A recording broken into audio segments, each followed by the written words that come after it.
Magandang araw, Mr. Magdulis. Ako nga pala po si Doc. Gayon sa ano po bang may paglilingkod ko po sa inyo? Huwag mong subukan.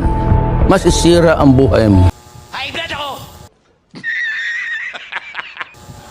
May tanong ko lang po ba, ano po ba yung kinakain nyo? Talbos na kamote! Talbos sa kamote, hindi naman nakaka-high blood yun eh, gulay yun eh. Baka naman po meron pa po kayong ibang kinakain. Wala na! Huwag ka bang gulog pag ito inaatong ako, sasapakin kitsa mo nga. Yun lang ang kinakain ko!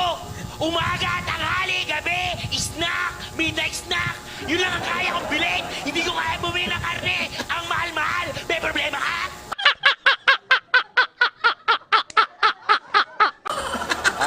Dandahan lang po. Alam ko na po ang gamot dyan. Ayaw! Saglit lang po. Ano mo pala eh? Naan mo pa? Ito po, bumili Walang iya ka. po kayo ng ulam, wag lang po yung talbos ng kamote.